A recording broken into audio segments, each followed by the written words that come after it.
Man, it is so hard to believe that Pikmin 3 is finally in my hands. For us Nintendo fans out there, this game is a pretty big deal. Not only do we finally have just another big game to play on the Wii U, but it just so happens to be the long-awaited return to the multicolored army of destruction that is Pikmin 3.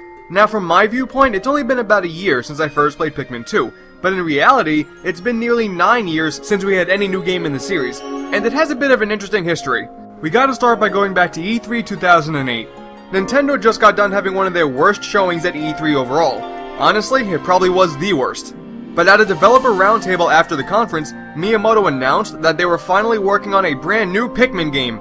Don't attack my eye. Oh, look at how cute he is. And all we heard for the next 3 years after that was that it was still being worked on, and that it went from Wii to Wii U, and that's it. Definitely was a painful wait for Pikmin fans, but at E3 2012, they finally revealed Pikmin 3 in all of its glory, and it was going to be the launch title to get for the Wii U. Or, you know, so we thought. But alas, after a few delays and waiting a lot longer than we ever expected to, the return to Pikmin finally hit the Wii U. And if you know me, you know I absolutely love Pikmin 1 and 2. So after 9 long years with no game in sight, does this third entry hold up to the legacy of its predecessors? Well, let's jump on in and find out.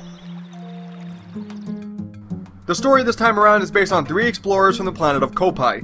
Kopai is currently facing a food shortage due to an overgrowing population, so they send a bunch of probes through space looking for fruit to bring back home. And unfortunately, many of them find their journey to be... oh boy, fruitless. Yeah, game. Good one. But it turns out that there is one planet out there that has plenty of fruit to take advantage of, so Kopai sends out a ship with Alf, Brittany, and their captain Charlie out to this unknown planet, and surprisingly enough, something goes wrong, causing all 3 explorers to eject and spread across the planet. Are you surprised? Are you not surprised? So now, unlike the 2 games before it, Pikmin 3 is actually pretty story-focused. You have multiple goals to go for this time around. You have to regroup with your crew safely, you gotta bring back as much fruit as you possibly can, and you have to search for the Cosmic Drive Key, the crucial component for your ship to return back home. And there's actually a few more little details that happen on your quest for the Drive Key, with cutscenes and all. And for a Pikmin fan, it's actually pretty surprising how story-driven the game actually is. It's not a groundbreaking story by any means, but it's still a charming tale that gives you the chance to really get attached to these new characters, and it just adds even more immersion to what Pikmin already provides. Oh, and also, I just gotta say here, Brittany? She's incredibly adorable, short hair, glasses, got a spunky attitude, and she hangs out with the big boys and is not a damsel in distress? Hey there, Samus, you got some serious competition going on for you now, girl. So the core gameplay is pretty typical for those of you who are used to Pikmin 1 and 2, but for those of you who are new to the series, here's a bit of a crash course on what Pikmin is sort of all about. You start off by being thrown into these large open levels, and you take an army of up to 100 Pikmin out to the field, and you can fill that group with whatever combination of 5 different types that you want. And this time around, all 5 types hang out in the same onion, as opposed to multiple ones for each, which I gotta say, really streamlines things. There are the reds who are resistant to fire, the yellows who can be thrown super high and are resistant to electricity, the blues who can explore underwater, and there are 2 brand new types introduced in Pikmin 3. First up are the incredibly adorable winged Pikmin, who as you can see can fly, which means they can attack enemies overhead with ease, as well as fly back to base instead of walking, leaving them free from enemy attacks on the ground, which makes them easy to go to when you want to bring stuff back to your ship. And lastly are the rock Pikmin, who are very hard, sorta like rocks. They can slam into enemies as well as break glass and crystal objects, and the big kicker, they can't be crushed, which for a Pikmin fan, that's a pretty big deal. And with this group of 5, you typically do 3 things. You take down enemy wildlife before they get to eat your Pikmin alive, you harvest more Pikmin by bringing the enemy carcasses or colored pellets back to your ship, and of course, find as much fruit as you possibly can. And yeah, you sacrifice the carcasses of the enemies to give yourself more Pikmin. And they say Nintendo is kiddie, I don't even get it. And what's really cool is that the balance of all 5 Pikmin types is just great. Each Pikmin type feels incredibly useful and valuable to your team.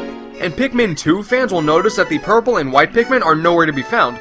They are occasionally found in the game's mission mode, but as far as story mode is concerned, they are nowhere to be seen. I don't know, quite frankly, I do not miss them at all. The winged and the rock Pikmin are far more useful than the purple and whites ever were, but that's just me. And besides, the idea of trying to balance 7 different Pikmin types all at once kinda makes me think I would go absolutely insane attempting to do so.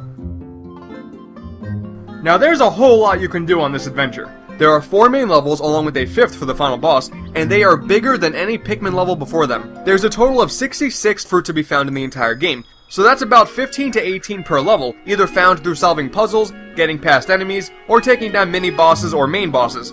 And there are also a ton of collectible notes and memos that provide tips and tricks on the gamepad, and they can be found at any possible point on the map. So yeah, there is seriously a ton of stuff you can do in these levels, but you do need to make sure that you do it all in a timely manner. Each in-game day still takes about 13 to 14 minutes or so, and once the night starts to fall, you need to round up all of your Pikmin before they're victims to the creatures of the night. And you do have a limit to how many days you have to complete the adventure, but with each fruit that you get one or a few jars of juice, and you drink one jar each night. So as long as you have plenty of juice in reserve, you have plenty of time to play. Actually, if you collect all 66 pieces of fruit, you have a total of 99 days to play. I think that's enough time, I don't know about you. Believe me, you will not get anywhere near close to running out of juice. Just, trust me on this. Multitasking is also really crucial in this game too. Now first off, you have the Wiimote and Nunchuck, which is my preferred method, but you can also use the dual analog sticks of the gamepad or the Pro Controller. I'm not a big fan of the latter two personally, but when you're not playing the game with off-TV mode, the gamepad will show you a really useful overhead map, and with the swipe of your finger, you can command one of your explorers to walk to any given point on the map, and they will just go there automatically. So while you can play the game with all three characters always with you, you could essentially have three separate groups of working Pikmin at different sides of the map, and have an easy way to get them back to your base. Yes, it is as awesome as it sounds, so personally the Wiimote Nunchuck with the gamepad by your side is the way to go here.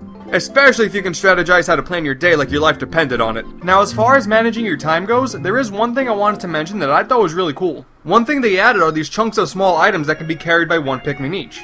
But what you can do here is, say, leave 5 Pikmin on it, those 5 will bring 5 items to where they need to be, and then go back to the chunk and then just keep looping until all the items are gone. That is just one part of many little details that make this game just, so good.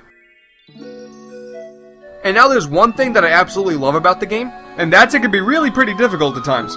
You are easily going to lose some Pikmin on this adventure, and it's going to pull at your heartstrings every time it happens.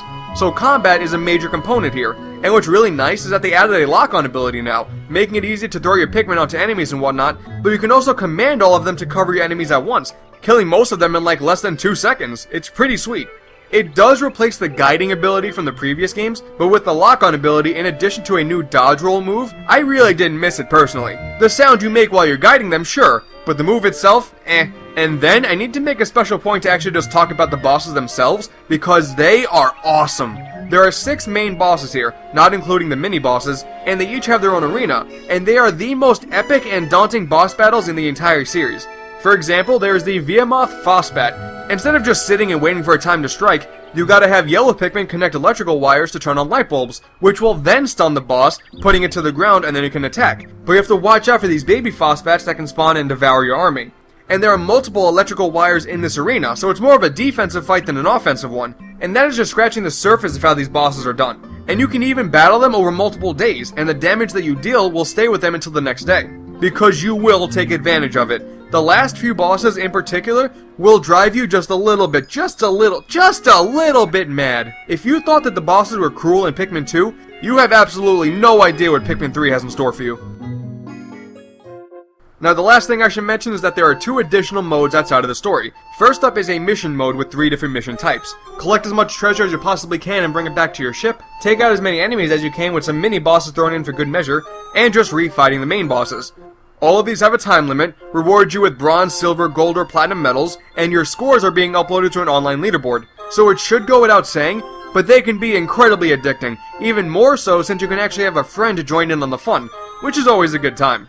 And then there's the Bingo Battle Mode, a 2-player competition where you race to complete a line of 4 on a bingo card, but some of the items are shared between cards, so maybe you can bring back an item that you don't necessarily need as long as it screws over your opponent. And then you can also bring back these cherries to your base to give you power-ups, to either help yourself out, or say drop a mine on your opponent. There's also the option to add in a victory macaroon at each base, where you can bring your enemies back to your base and you get an automatic win. Without a doubt here, this is a lot more fun than Pikmin 2's battle mode. And as long as you can play in good faith that you will remain friends with your opponent, it is a mode that you can come back to for years to come. Okay, so Pikmin 3, I'll just cut to the chase right here. Negatives. It's kind of disappointing that there's no Piklopedia like Pikmin 2 had this time around, where you could just like look at the enemies and stuff, but oh, you know what, I also don't really like the box art that much. Pikmin 1 and 2's box art were way better. Pikmin 3's is just sort of okay. That's it. I'm really not exaggerating here. Everything else about this game is done exceedingly well, and I do mean everything. Pikmin 3 captures the same exact joy that Pikmin has always had with the exploring of the worlds around you, just on a much grander scale. Each Pikmin type feels incredibly useful. Multitasking never once feels obnoxious, and it's always satisfying to successfully manage 2, if not all 3 explores at once. And of course, I can't forget to mention that this game just looks gorgeous. This is Nintendo's first foray into making a full-on game in HD, and I know this started off on the Wii, but damn it looks good. And no, I'm not counting Nintendo Land or New Super Mario Bros. U. Just all the little visual effects and details look excellent, and occasionally it'll rain during the entire day, and that's where the graphics really start to shine. Every little material, even the enemies, have water running down them, and it's just, it looks so good. And especially the fruit that you pick up. The little details on them is just incredible. There's even this first-person mode that you can access at any time to look around your surroundings and snap pictures from Miiverse, but it also is just a great excuse to take in the world around you, really adding to the whole sense of immersion. And the soundtrack is equally as impressive, continuing the series staple of a calm tone, with knowing to intensify when things get hectic.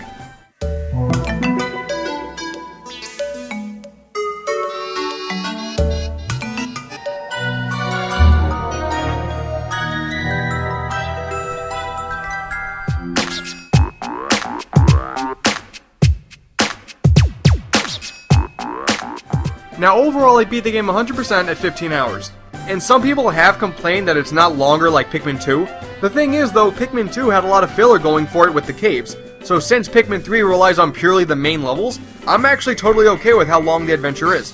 You can also restart the day at any point now at the push of a button, which you will probably do a lot, so that easily adds a good few hours to your gameplay time.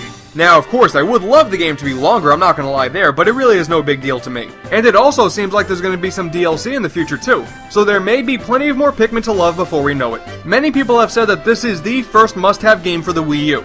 I would say the second, but regardless, this is not only the best game on the Wii U thus far, but it is one of the best games Nintendo has put out in years. And I have said before that I prefer Pikmin 1 to 2, and without a doubt, 3 is the best in the trilogy. So whether or not you have a Wii U or are thinking of getting one, this is a game I highly, highly recommend that you play. And you know, I don't even feel the urge to kill off all my Pikmin like I did in my reviews for the first 2 games.